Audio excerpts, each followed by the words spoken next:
Olá, meu amigo, minha amiga, seja muito bem-vindo a mais um editorial aqui do nosso canal, segundo do dia, da hora do almoço. Então eu desejo do fundo do meu coração que a sua mesa esteja farta, repleta de bênçãos.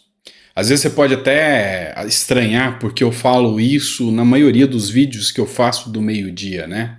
É porque eu tenho medo que falte o pão, falte o alimento na mesa do cidadão brasileiro. Principalmente agora, eu tenho mais medo do que nunca. Então é por isso que eu sempre falo isso e saiba que esse desejo é de coração, tá? Eu, como pai de família, sei muito bem o temor que é para qualquer pai de família faltar o pão de cada dia, mas a fé não nos faltará, beleza? Vamos começar porque tem um assunto que está chamando a atenção e eu preciso ter uma conversa de gente grande com vocês, porque o que eu tô vendo de pessoas do YouTube aqui que são de direita, mas que estão fazendo um auê muito grotesco em cima disso aqui, a gente precisa conversar sobre isso.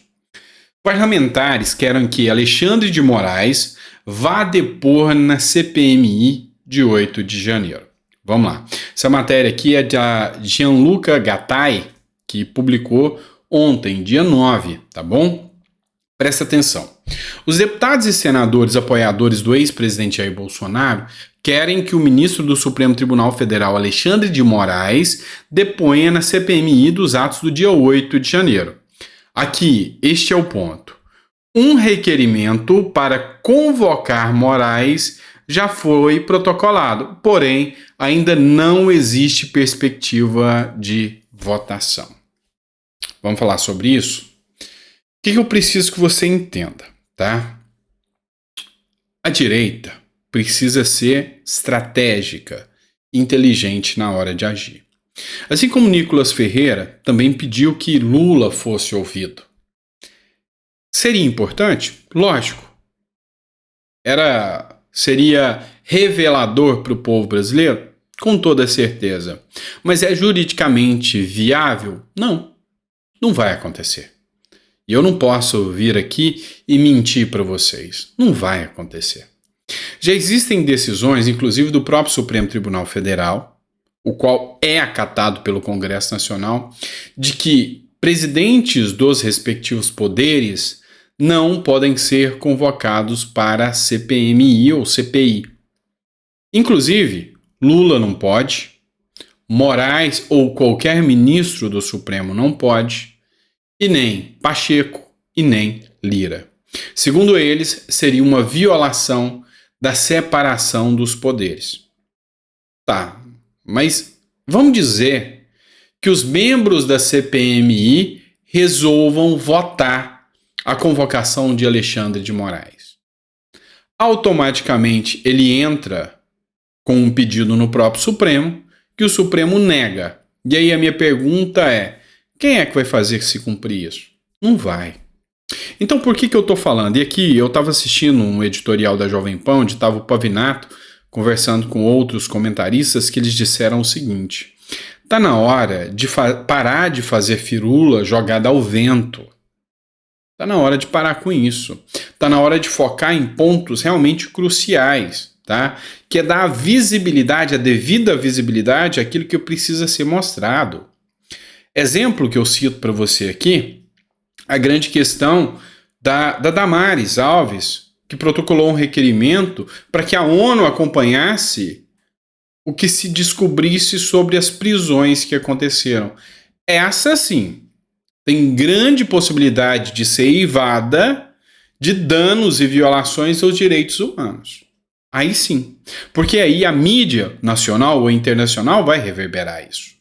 O Arthur Maia, que é o presidente da comissão, que está com raiva do Lula, vai querer mostrar junto com a mídia. Ele sinalizou à mídia: olha, eu vou trazer as informações para vocês que eles não te deram. Então, quando você faz uma convocação como essa, que juridicamente é impossível, você vai ser ridicularizado pela mídia e pelos seus opositores. Aí você está dando munição para o governo entrar com salto alto e dizer: olha só como são ridículos. Não fizeram o básico. Será que eles não têm advogado para orientar isso? Tá? Então, é um tanto quanto grave aí essa medida aí. Então, eu lavo as minhas mãos aqui e digo para vocês, eu duvido muito que Alexandre de Moraes será ouvido, eu duvido muito, a não ser que ele queira comparecer numa CPMI. Bora lá. Mas já que a gente está falando de CPMI, vamos falar dessa matéria aqui, que realmente foi interessante, do jornal Cidade Online. Depoimentos de generais devem incendiar a CPMI do dia 8 de janeiro. Essa sim, esses serão ouvidos. A senadora Elisiane Gama, aliada ao Flávio Dino, do Maranhão, ela está articulando para atrapalhar os trabalhos para a oposição. Ela tem um plano bem articulado. Primeiro, tentar minar ao máximo as reuniões. Ela vai trazer gente mais da direita e gente polêmica, enquanto a base do governo vai causar o caos para sessões serem suspensas. Então, assim, eles vão conseguir o mínimo de oitivas e o mínimo de fatos possíveis. Vai tentar trazer primeiro o pessoal da situação e, se conseguir enrolar por muito tempo, pouco vai se descobrir sobre o que realmente ou o que efetivamente aconteceu.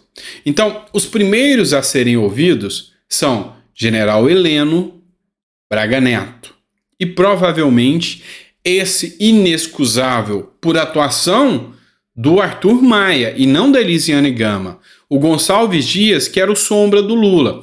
Lembra aquele general que foi pego dentro dos quartéis, dando água para os manifestantes, que entregou um relatório e no relatório ele omitiu que tinha recebido as informações? Lembra de tudo isso? Pois é, o general Gonçalves Dias vai ser ouvido também. Isso aqui vai ser um rebuliço e um auê total. Então a gente vai estar acompanhando para ver qual vai ser esse terremoto dessa oitiva desses deputados, desses generais. Uma coisa é certa, se ficar descoberto que os generais pró-Bolsonaro vacilaram, esperem que vai ser um terremoto de informações na grande mídia. Se do depoimento deles tiver alguma coisa que se joga contra o Lula, vai ter uma ou outra mídia que já quebraram o romance com o Lula que vão mostrar. E aqui eu estou falando de Estadão, o Metrópolis está tendo coragem de mostrar, a Folha já está começando a mostrar algumas coisas, até o UOL já está começando a quebrar aquele amor. E ontem eu trouxe um editorial para vocês que agora o Lula querendo ter a TV Lula, até a Globo já está chorosa, já sentiu a água bater no bumbum e talvez comece a mostrar algumas coisas. E já que a gente citou essa questão da TV Lula, né, da TV PT, olha só, o Luiz Felipe de Orleans e Bragança, deputado federal, ele trouxe duas matérias, ambas do Poder 360. A primeira, PT pede ao governo Lula concessão para ter canais de rádio e TV. O que eu vejo como uma aberração jurídica, moral e política. Um partido do presidente ter uma TV própria para doutrinação política. Sabe onde você vê esse tipo de regime? Você vai ver na segunda matéria que o Luiz Felipe trouxe aqui, do Poder 360 também, que foi veiculada no final do ano passado. TV estatal da Venezuela transforma Maduro em herói. É o Super Bigode. Não sei se você viu, eles criaram um desenho do Super Bigode mostrando o quanto Maduro é um herói que salvou a Venezuela dos ditadores americanos e que esses brinquedos do Super Maduro foram distribuídos nas escolas. Então ganha-se o brinquedo nas escolas e na TV do Maduro tem lá o Super Maduro. Já imaginou? Lula e Janja com roupinha de super-herói? Que coisa, hein? Pois é, provavelmente é nessa pauta aí que eles querem andar, tá? E como é que funciona esse esquema aí? Quer que eu explique para você? Como é que eles querem fazer? Vou te dar um exemplo aqui do que o Lira está querendo fazer, tá? Olha só, essa matéria do jornal Metrópolis, do Igor Gadelha, o Arthur Lira. Lira decidiu pautar um PL. Coisa normal, atuação de que qualquer presidente da Câmara faz. Mas vamos começar a ver os atores. Adivinha de quem é o PL? Da filha do Eduardo Cunha. Você lembra quem é o Eduardo Cunha? Aquele que deu o impeachment da Dilma Rousseff, foi preso pela Lava Jato e depois conseguiu sair. Pois é, a filha dele foi eleita. Aí depois tem gente que fala que brasileiro sabe votar, né? Mas ela foi eleita. E aí, qual é o objeto desse PL da filha de Cunha? Ela pune discriminação de políticos. E o Arthur Lira já quer pautar a urgência desse projeto. O presidente da Câmara, Arthur Lira, chegou a incluir requerimento de urgência do projeto da filha de Cunha na pauta. Não aconteceu a votação desse requerimento de urgência, essa é a filha do Cunha. E o que esse projeto diz? Esse projeto chega a criminalizar aqueles que postarem contra políticos. Sabe essas críticas que eu faço aqui? Acabou, babau, posso fazer mais não. Se a gente tecer críticas, falar, o fulano tá respondendo a processo, eu não posso falar, é perseguição. Você acredita que agora os políticos também vão entrar na classe das minorias? Pois é, assim como LGBT, assim como as pessoas negras, assim como as pessoas com deficiência, assim como os idosos que têm proteção, as crianças que têm proteção legal e que merecem. Agora os políticos também serão considerados minorias. Complicado isso, né? Pois é. E aí adivinha? O sistema todo vai votar a favor desse projeto. Então, se você aí que tem o seu canal, que tem sua rede social, seu TikTok, ou se você é um jornal, anunciar que tal deputado ou tal senador foi indiciado pelo Ministério Público, aí, meu amigo, quem pode ser preso é você que anunciou isso. Então, boca de siri, caladinho, deixa acontecer, porque o nosso Brasil é uma democracia pulsante, né? Ainda bem que salvaram a democracia no Brasil. Imagina se não tivessem salvo a democracia no Brasil. Imagina que situação trágica. A gente ia perder nossa liberdade de expressão. Não é isso? Fui irônico, você sabe disso, né? Mas bora lá. Já que a gente tá falando de política, vamos falar de Michele Bolsonaro. Tem muita gente me perguntando, futuro político de Michele. Teve uma entrevista no jornal Metrópolis, onde o líder do PL, o Altineu Cortes, ele falou que defende Michele Bolsonaro, não para presidente, mas para Senado. Em entrevista ao Metrópolis, o líder do PL na Câmara dos Deputados, o Altineu Cortes, que é do Rio de Janeiro, disse encarar com naturalidade a aproximação de alguns deputados do PL com o governo Lula, além de defender a candidatura de Michele Bolsonaro ao Senado na eleição de 2026. É centrão, gente. Não pense que é direita, é centrão. Você sempre soube disso. Então, ele acha normal a aproximação de pessoas que foram eleitas dizendo ser de direita, conservadoras e não apoiarem Lula. Para a hora de pedir o voto, são assim. Na hora de atuar, eles vêm com normalidade. Eles se aproximarem ao Lula. Ou seja, comprou gato por lebre, né? Votou em alguém que você achava que era conservador e no final das contas, petista, é o resultado. Mas aqui ele acerta em relação a Michele Bolsonaro. Também acho que Michele Bolsonaro seria um nome forte para o Senado. E eu acredito que ela tem grandes chances de ganhar o Senado. A chapa presidencial já vem se desenhando. Bolsonaro já sabe, dia 22 agora vai ter a votação e a chance dele se tornar inelegível é gigantesca.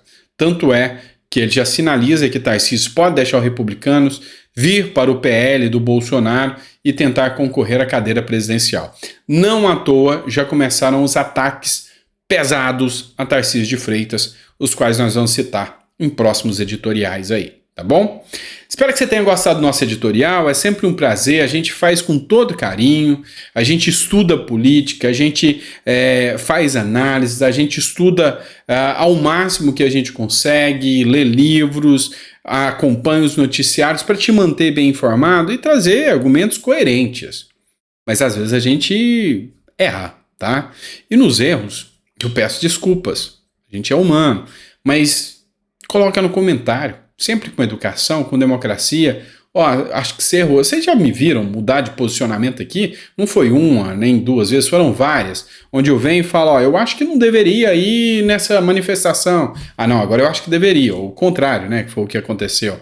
Ou do tipo, eu acho que o melhor caminho era esse. Não, gente. Revi o meu posicionamento porque fulano escreveu o seguinte comentário. Isso é ser coerente. Uma frase que eu cito muito para você de Ludwig von Mises, tá? Cuidado com o homem de um livro só. Ele não é um pensador, ele é doutrinado. Então, cuidado, se você não tem a capacidade de mudar de opinião, de observar os comentários, de observar os dois lados, da direita e da esquerda, para ver qual dos dois lados está certo, então é meio complicado. Até porque, vou te ser sincero, eu conheço muita gente que se define de esquerda, que é muito mais de direita do que quem te pediu o voto e tá votando com o Lula. Confere ou tô errado? Diz pra mim se eu tô mentindo. Diz pra mim se eu tô errado. Tem muita gente que eu vejo e que fala, não, eu sou de esquerda, que eu respeito mais do que aquele que subiu no palanque e falou, eu sou de direita, sou Bolsonaro. E depois que conseguiu o seu votinho, vai lá e vota tudo com o Lula, inclusive para aumentar ministérios. E o pior, exemplo de um caso de Goiás, quando o deputado conta quem foi que votou contra, começa a fazer ameaças contra os deputados que são de direita e que apontaram um dedo para essa turma. É o que mais a gente vê aí, melancia, traidor, dentre outras questões, né? Então, esse é o meu desabafo aqui para vocês. Confere? Se concorda, coloca aí, eu concordo. Se discorda, coloca, mas escreve o porquê, tá bom? Grande abraço, fica com Deus e até o próximo editorial. Amanhã a gente volta com bastante... Amanhã não, peraí, né? Daqui a pouco, gente. Peraí, daqui a pouco. Às 4 horas tem mais conteúdo para vocês. Grande abraço.